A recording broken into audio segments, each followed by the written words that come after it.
Welcome back, everybody. It's been a couple days, I think, since the currently still unnamed Marlin appeared in a video, and let's say something of a transformation has occurred in the intervening period. I had fully intended to just go like black and gunmetal, put in an interior, and call it a day. And then someone in the comments simply left a comment that said TS58. TS58 is the Tamiya paint code for like a pearl blue. And I guess the simplest way I can summarize it is to say I Googled TS58, and when the image came up with the picture of the can, I was swept over by a wave of nostalgia. As growing up, when I was quite young, my maternal grandfather was a gentleman in the Air Force at the local Air Force base, but my grandmother lived in Huntington Beach, and he lived out here because he was the base civil engineer for Norton Air Force Base. And every weekend he would drive back to Huntington Beach in a 1970s Toyota Corona that was as near as I could estimate to that color right there. And it kind of had that, like, not mistreated but oxidized finish, because at this point I want to say this was the mid to late 80s, so that car was probably, I don't know, 15 years old, had like 300,000 miles on it. It was clearly built at a time where Toyota wasn't building cars specifically for the US market.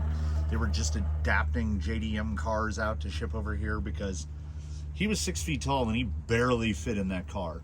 But as soon as I saw that color, I said, that's the color. So that is the color that is on here. It is, well, okay. It is my approximate creation of that color. This is not TS58. I knew I was painting the outside of a hard body. I didn't need to make a long journey. Short story long, the nearest hobby shop to me that would carry a full line of Tamiya paints is about 35 miles away, so 70 miles round trip. And this being Southern California, if you have to drive 70 miles round trip, it better be something. So I approximated it.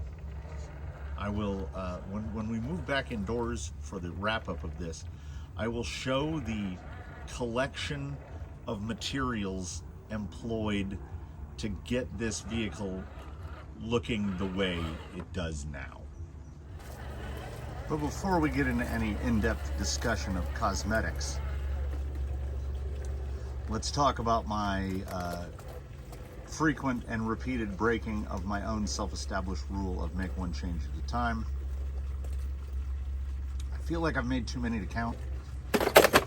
As I had the wheels apart to take care of the bead locks, as I really didn't like the red ones, and once I baked them, I put them in the toaster oven as I said I would. It did nothing. This was some serious anodization. And then my buddy, the owner of the Ground Fox Origin and Colonel Mustard, was like, just take a torch to them, get them hotter. So I did that. I torched them up, and then I polished them out on a diamond plate. Well, not polished, but evened them out. The anodization layer was not the most consistent thing I've ever seen, so they came out, they were a motley crew. So sanded them out, did a little dust of the chrome with some red oxide to introduce some rust, did a little bit of touch up here and there on the color. Of course, vented the tires, tried 3 different sets of foams, and I don't know what it is.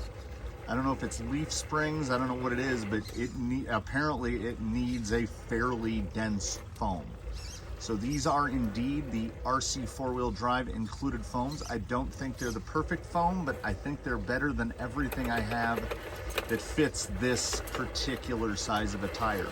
I came pretty close to pulling the foams out of the KLRs to try those, but the KLRs work really well, so I didn't want to steal their foams. So I cut these, trimmed them around the perimeter circumference, trimmed them around the circumference, and put them back into service. Removed the O-rings from the front. Oh, good gravy. At least the paint has cured, it would appear. So the trim foams might not be the best foams or the permanent foams, but they are the best foams for now. The more I see it, the more I love this color. It because of, you know, those deep ingrained memories, that color screams old Toyota to me. So O-rings off the front, motor replaced yet again, an Injora $15 45 turn 540, and it does exactly what I want it to. Like, drag brake, you know? I'm really happy with how the wheels came out. I think they go with the body remarkably well. Hopefully I can get some stills inserted in here to, oh, look at that pumpkin just snag. Come on. There we go. Get some stills inserted in here to get a little bit better of a look at the finish on the wheels and the body. You know, I was really honestly anticipating this thing being, okay, I don't want to say worse, but like more difficult. But even with the high weight, I know I've read comments where people have remarked on forums and other videos that leaf springs are predictable. I think that's really very true. I know I've touched on this before, and I don't want to feel like I'm harping on a single subject, but in a go-fast vehicle, you have slip angle, right? And when you achieve that slip angle, you're going to snap, you're going to do something, it's going to oversteer, it's going to do something at that extreme point. I mentioned how other vehicles are what I call slow rollers. Like Gate Rover is a very slow roller. And the way this rig behaves is kind of similar. The difference that I've found so far between leaf springs and 4-link is leaf springs will go all the way to their limit, and then you have a very narrow band of it's gonna go. Like, I can tell a 4-link is gonna go long before it flips. This guy, I have to get closer to his edge. I haven't really tuned myself to what his edge is. And I do agree, anyone who has said in the past that these are the best OE tires out there, oh my goodness. Like, see right there? I wasn't 100% sure that wasn't gonna make it out. So these tires really are very good. I think the leafs are still breaking in. Bumpers are still a tomorrow concern rather than a today concern. Oh, that's just mired. The Injora 45, you know I can't compare like for like because I haven't used them on the same gearbox, but it feels pretty much as smooth as the Tekin HD35 that's in Misdirection and has been in a number of rigs. And that's a $50 motor, and this is a $15 motor. It feels good. Well, like I'm sure we all know, when you're buying that sort of, I guess we could call it gray market kind of stuff. Sure, I mean, Injora is a brand, but kind of only because they say it is. Like, it's not really affiliated with anything so far as I know. So when you're buying that sort of gray market, you don't know till you know. You buy the motor and it could be crap. But by the same token, it could be a motor from the same batch that gets OE'd out to anyone else, to Team Brood or Tekin or anyone. So you don't know. And this Injora feels so good. 10, still the 10 tooth pinion. So 1064, and like, it will out drag brake gravity. And I can't ask for more than that. Well, that's a good look at it from this side. Look at that. Oh, I was hoping I could get around here. Did the tiniest trim on the back of the front fender, as you can see right there. You have to take off that tiny, like maybe 3 millimeters of plastic, and because of the shape of the fender curve, it's actually really easy just to trim that off. Still got the old trimmed down TRX4 bumper on there. I don't know, I don't mind it. There's probably something better in the pipeline. RC4WD Drive just finally got back to me and said that they were transferring the bumper from wherever warehouse it's being transferred from to the California warehouse, and once it arrives in the California warehouse, it'll be shipped to me, which seems like extra unnecessary steps, but hey, what do I know? I mean, you could have just shipped it from the one warehouse, unless that warehouse is not in the United States, which is kind of what if I was reading subtext in that would be the subtext I would be reading.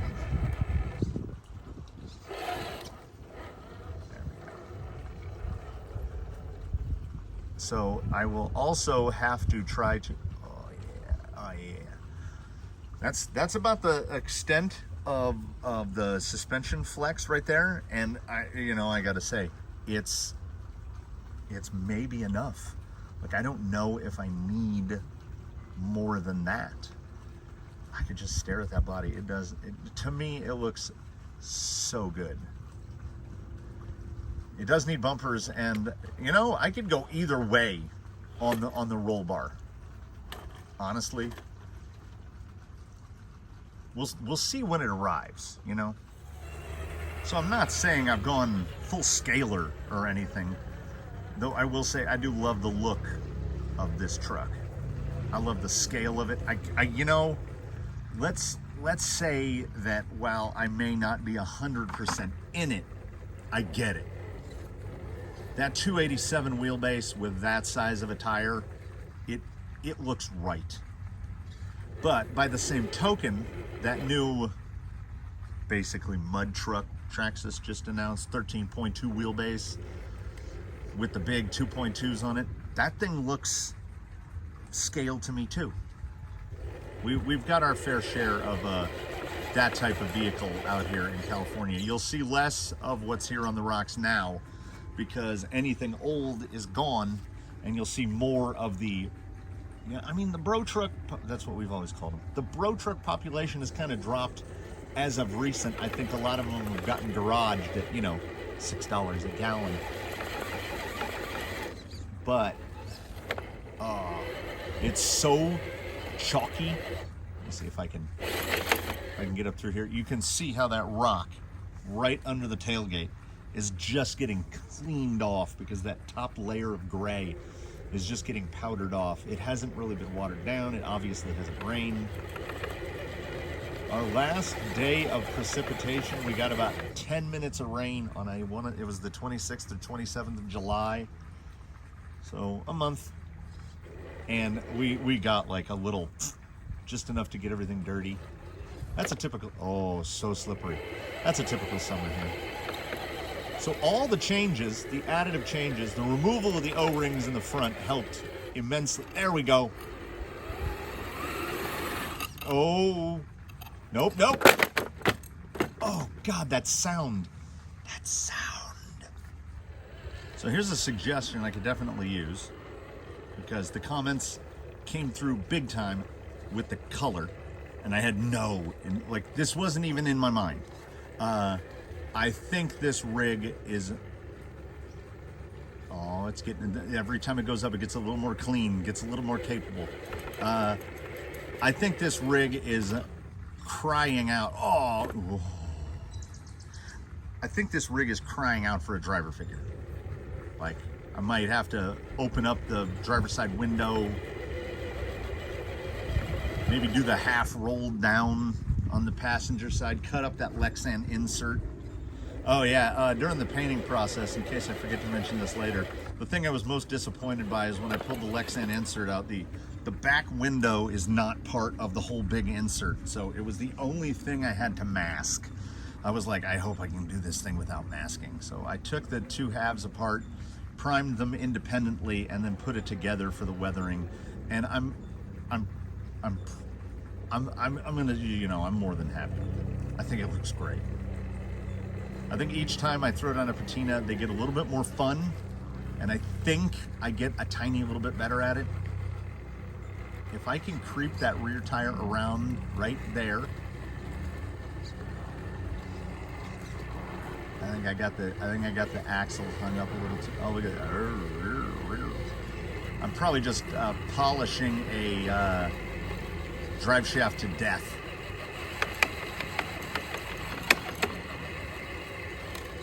But at the same time, I'm polishing that rock to a usable state. Let's see how much I rubbed off. Yeah, the more brown that's showing up and the less gray, the better it's going to be. I do have some wire wheels that I can attack these with and kind of accelerate the process.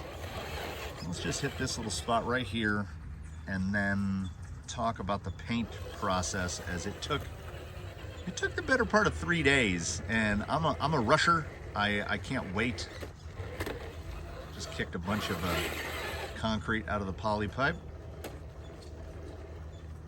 The tires are they really do need ventilated. I was surprised at how good they were being unvented. Now that they're vented, they are significantly better.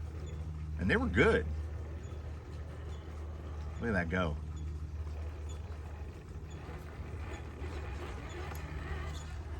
Oh, nice. You know what? I'm gonna grab some stills. We're gonna set this on the bench. We're gonna take a closer look at it. And then we're gonna call this one a wrap. So here's the gentleman himself. I could not have been more pleased that when the interior went in and the body went together, it fit with all the electronics in place. That was the dream, and the dream was realized. Comes off relatively easily. There are front fenders in place. And maybe there's another way to do it. I don't know. But clearly the Mojave fenders were designed for the Mojave, and the Marlin, the Marlin comes with the Galand tall shock towers in the front. So there had to be some, the towers in the top of the shock basically come through the fender. It was the only thing I could think of to get them to fit.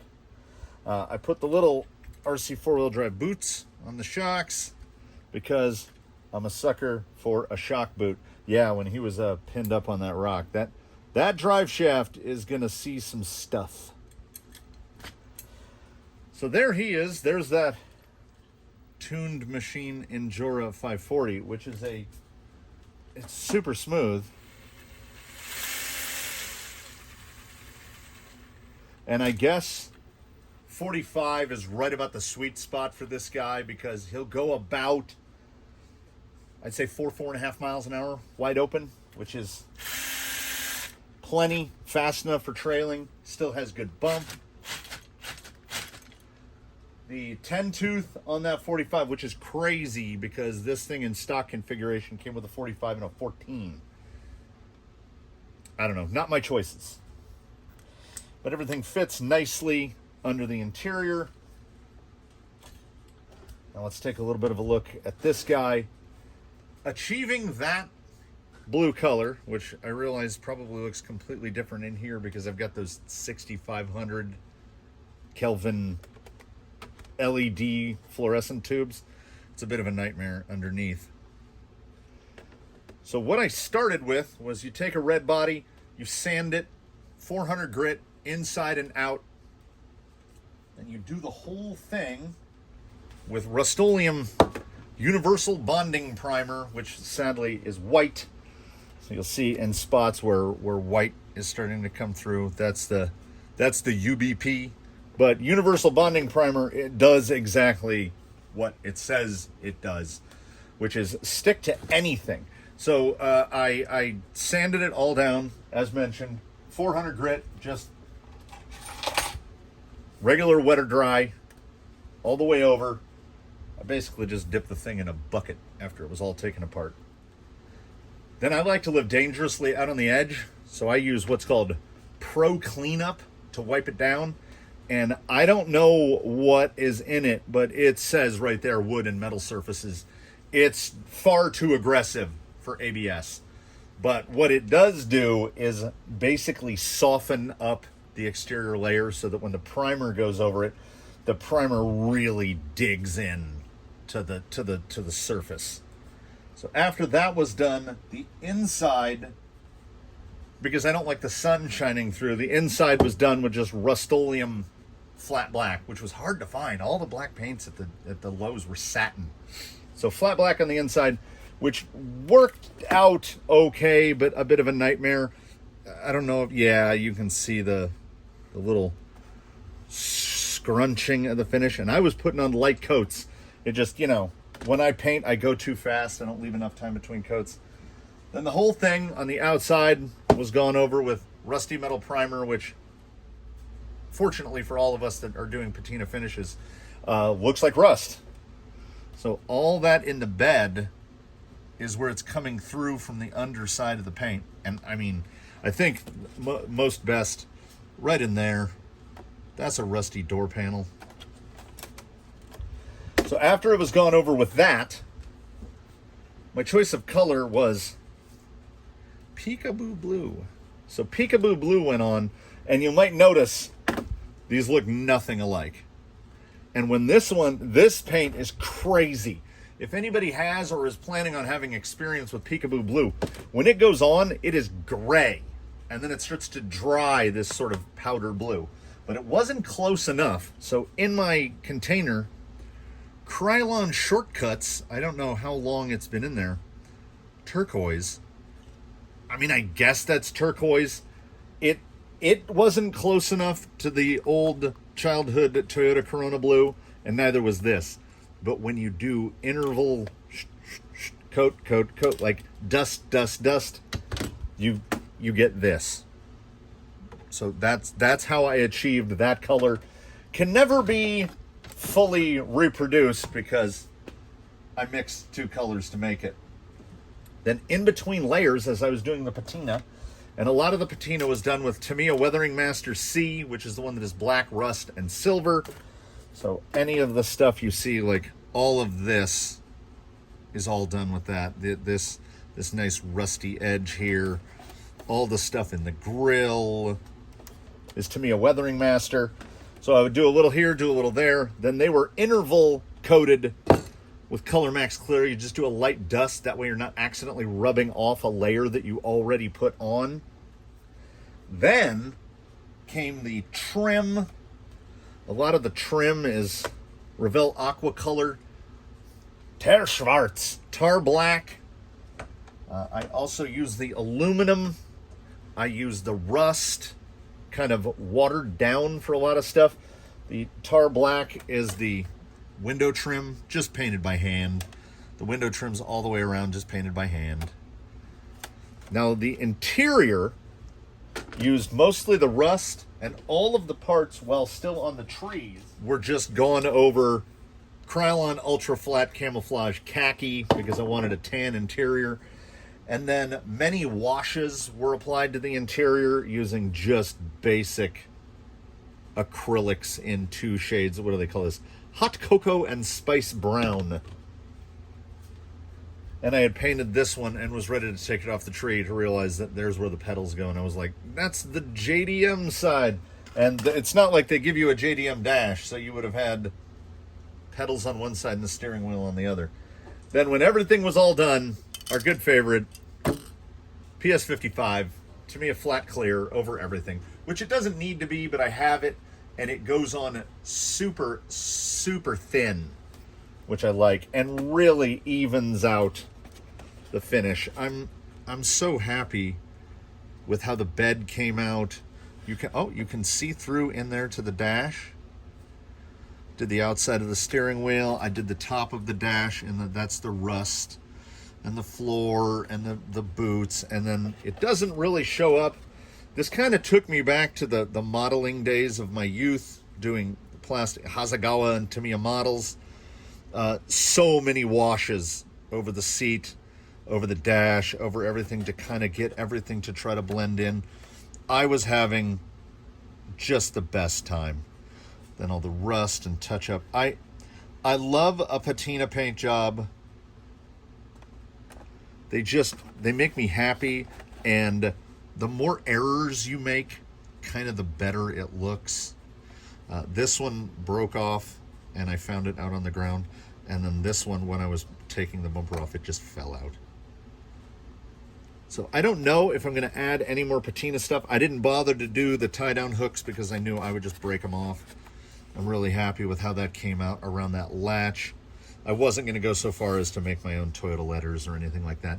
Like I say, I'm embracing it, but I haven't gone in head first into this. Like I haven't gone bonkers yet. So that is it, and that is all for this round of the hopefully sooner than later to be named. Like it's a thing around these parts where vehicles kind of come into their name, right? That no one's they arrive on their name organically, and I don't want to be like, oh, Marlin. So his or her name will appear when it appears, and give me some ideas, folks, for a driver figure. I think it desperately needs one. The only thing I have around here untasked is this pilot skipper, which is like 50% hair, but it is about the right size. Like when it sits in the seat, the head and the window and everything is about the right size. So I know I need to be looking for that like 6-inch figure or so. That's that. Let me know in the comments what you all think of how the body came out. You can't hurt me because I think it came out amazing. I could not be more happy with this. So with that will end today's installment. This isn't it came from the workbench. Oh, and I will, last little comment thrown in at the very end. When people talk about threadlock everything, like I thought I had. And when I drove this guy the first time when he was still on the included little white shocks, this one fell completely off. It was like tangled up inside. When I took the body off and went like this, the shock just fell out onto the ground. And I had threadlocked those. So more like double thread, like you got to make sure. So it has been good so far. I haven't noticed anything else falling out. The rear suspension is still breaking in. Oh, and also it's the Bauhaus, which I guess moves the leaf into a straighter line. I don't know what it does, but I feel like I noticed. Could be placebo. Either way. Thanks for watching, everybody. Be sure to comment below. I'm not going to say like or subscribe. That's up to you. You're the master and commander of your own destinies. Do what you want. But do throw out on some suggestions for who should be piloting this rig in the future. I'm not afraid to cut figures up. Misdirection contains just 2 Barbie heads. I decapitated a couple Barbies just for an RC car. So that's a level of insanity I never thought I would reach. Anywho, thanks again for watching, everybody. And we do absolutely look forward to seeing you in the next one.